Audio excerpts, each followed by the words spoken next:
Hey guys, Dib the Awesome here to give you a Monster Legends 72-hour challenge 2017 of April 24th video. So it is yet another 72-hour event challenge after a long time, since forever, long enough for me to get a billion gold. So I may spend that, just check that out for a moment. Yep, that's how long it's been since this has even been a thing. And I'm glad it's here, so now it gives me the excuse to use it all, so I may rank up my area. It's gonna be awesome. Uh, so yeah, we're gonna talk about each of the 72-hour event monsters that you may obtain for this event. We're gonna tell you what they do, how good are they, and all that jazz. So first up, good old Rex. Now, there's always a secret. Before I begin to, there's always a secret monster in this. So we'll get to him at the end. It's a dude, but yeah. We'll talk about him in the end. So Rex. Rex is a pretty good epic. Rex is this big old blue dog right here on the left.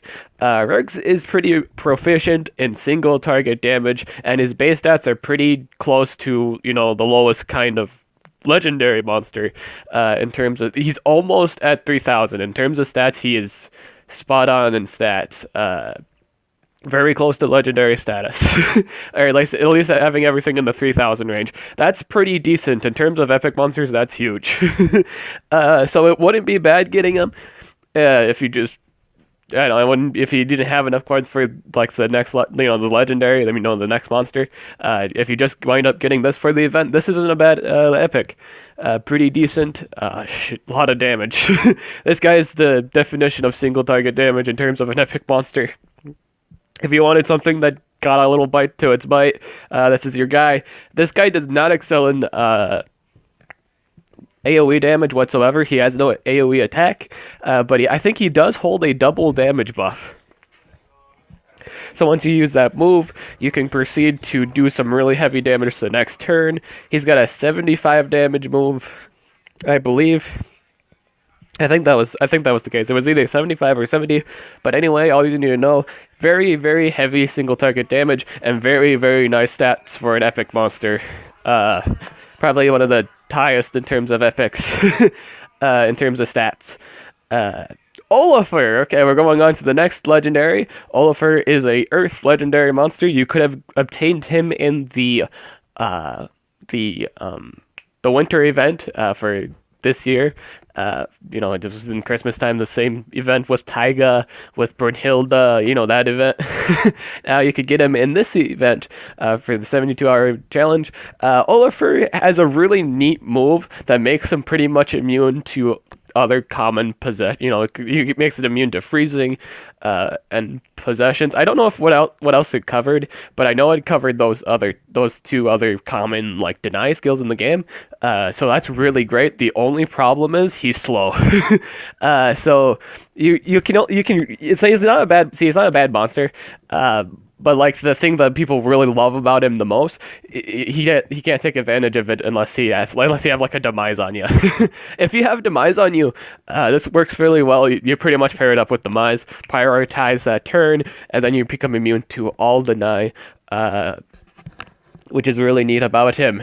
He also has great damage return in terms of there's a move that gives him 75, I think it was 75 damage return or something, or 100 damage return. I actually forgot the specified amount, but he can return a lot of damage. I don't know if he was the best one at it in terms of just in terms of how much it actually returns. I can't remember the exact amount. I think it was about 75 or something. But it returns a lot back.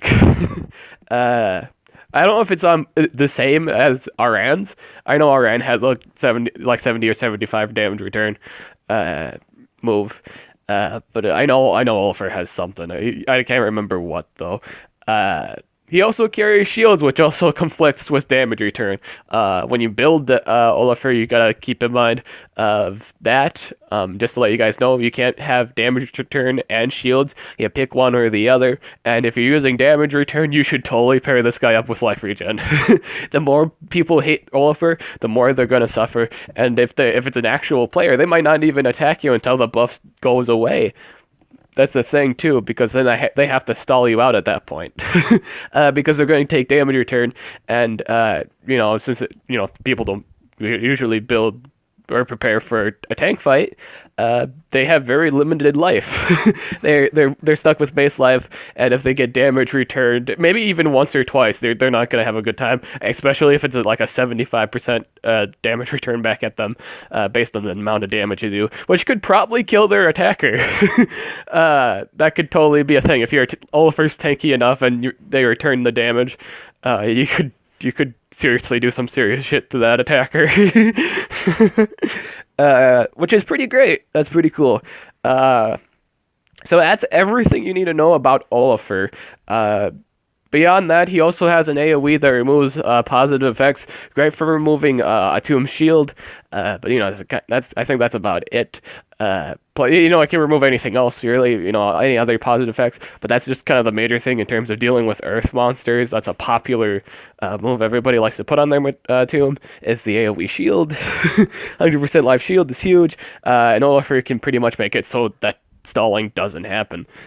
And now we're going to get to the star player of the show here, Sir Automatronicus.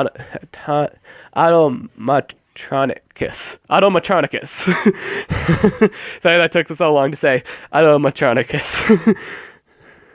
Sir Automatronicus. There we go. Sir Automatronicus is the I think he was like the squire to the VIP legendary monster. It was the fire one. I can't remember his name on the top of my bat. But he's a servant to one of the VIP monsters. I just wanted to talk about the lore background with that character just real quick. So what does he actually do? He's actually a tank buffer. That's kind of his. Well, actually, yeah, he can kind of do that. Because his ultimate gives anyone he wishes a double damage. I think it's I don't know if it was a full heal. I think it was like either 100%. It could have been 100% heal, but oh no, it's 100% shield. He gives them a shield and double damage, and I think he gave him something else too. But it's a pretty great ultimate buff in terms of just giving it to a single person. Other things about him, he has a one turn cooldown. I think it was 75 damage move, which is pretty cool. So you can pretty much spammable single target damage. He has no AoE. He's immune to burn. I think he's great against, in terms of stomaching stuff, I think he would be great against, Metalhead. Just in terms of dealing with that burning AoE. That burning AoE is huge on Metalhead. In terms of damage output, that burning is what gets you usually. It's usually the stun and then the burn combo. Thankfully, he's immune to burn, so he won't be withered away by it.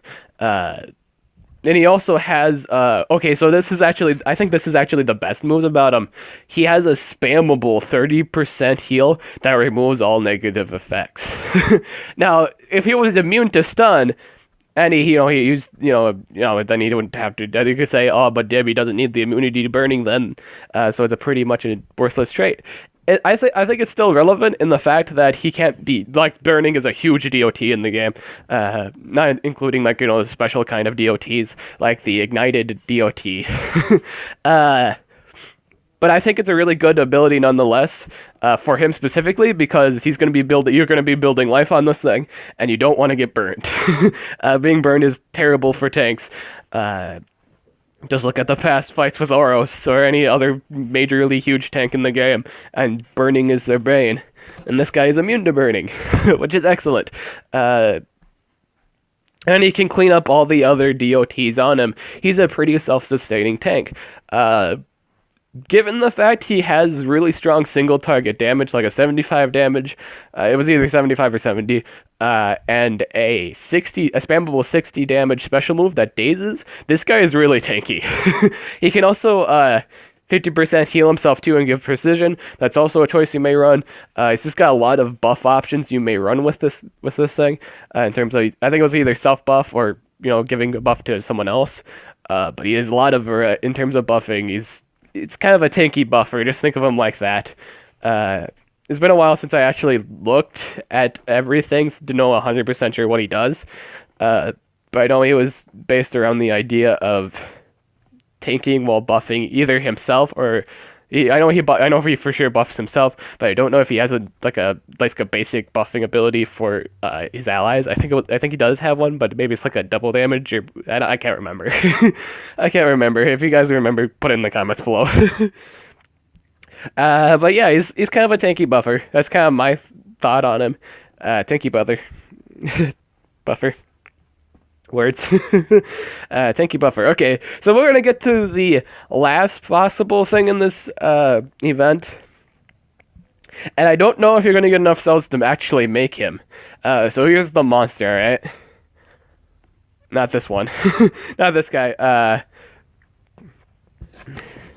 Gotta show you. Oh, it didn't show you.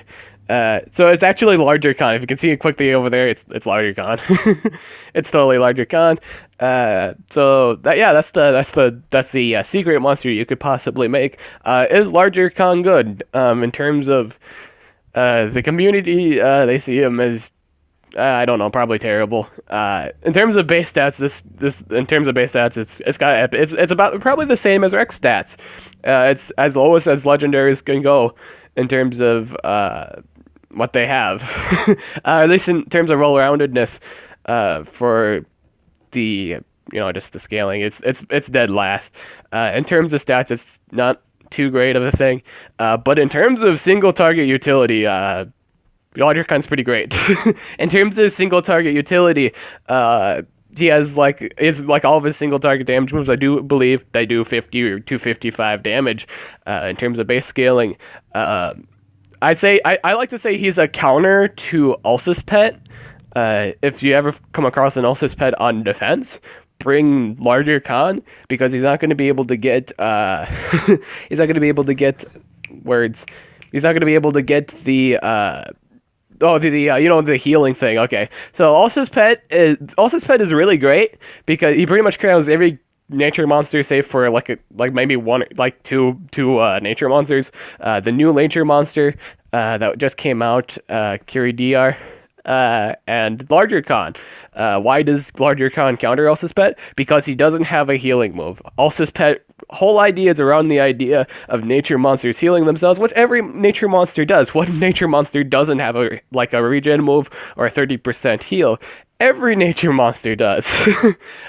Plus he does it himself, but he still has to. It takes 2 turns for that to happen. So Larger Con essentially is kind of a counter to that because he doesn't rely on healing. If anything, he relies on stunning, blinding, dazing, and I think I forgot what the other one was.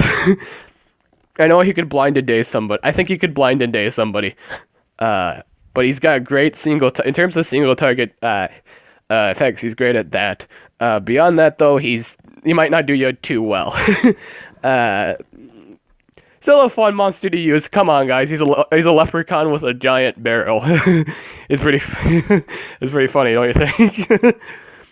So yeah, in terms of that, that's all that needs to be said for this video. Personally, in this event, I really want to go for the night. I'm gonna see if I can get enough before the end of it.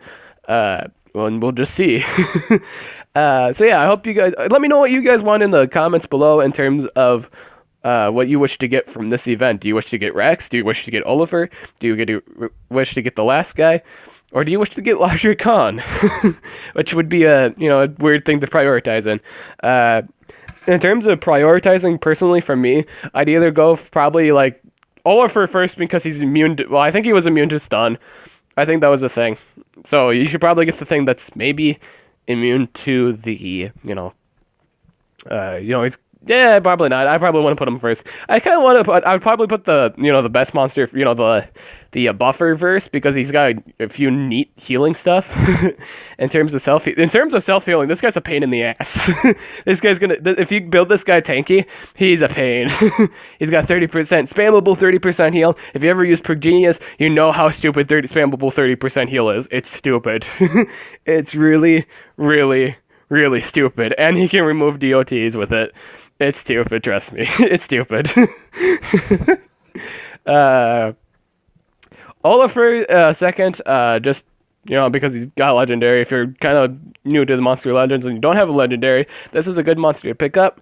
And Rex, last kind of, in terms of the normal order, I put Lordicon in dead last, simply because if it's not the highest thing in the world. But yeah, Rex is second. I mean, not. I mean, like, yeah, second to last. Great epic. If you're already good on epics, you don't really need Rex. And if you're new, you should probably focus on getting legendaries. So probably Oliver and or Automatronics. You should probably get Oliver because he's cheaper. Just to let you guys know. So yeah, that's everything you need to know about the 72-hour event challenge. I hope this helps you. I'm Dib the Awesome. I'll catch you guys later.